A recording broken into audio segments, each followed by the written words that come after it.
आजिठू मिलिबो नुआ ration card अर्थात April 24 तारिख ठारू बंटन हेबो नूतन राशन कार्ड। एने सरकार तरफ जारी है एक बड़ घोषणा। जदि आपण माने भी नूतन राशन कार्ड पाई ऑनलाइन जोगे आवेदन करिथिबे ते वीडियो को शेष पर्यंत देखंतु। एने आसीगला एक बड़ अपडेट देखंतु। एप्रिल 24 रे नुआ राशन कार्ड हेबो बंटन। पुरी रे नुआ कार्ड बांटिबे मुख्यमंत्री।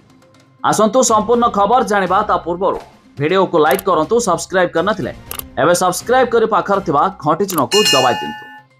देखंतु एप्रिल 24 रे नुआ राशन कार्ड बांटिबे सरकार। पंचायत राज दिवस रे बंटा जिवो राशन कार्ड।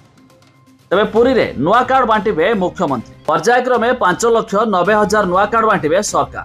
जिलापाल मानकु आज सुधा नुआ कार्ड प्रस्तुत करबा को दिया जायछि निर्देश।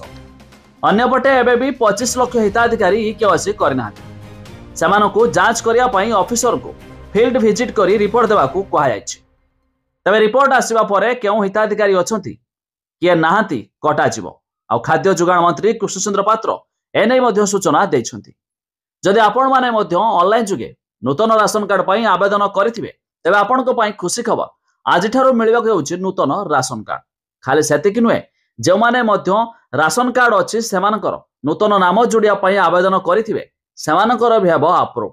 जा फଳରେ सरकार देउथिबा मागणा राशन सामग्री लाभ मध्य सेमाने भी उठाई पारिबे।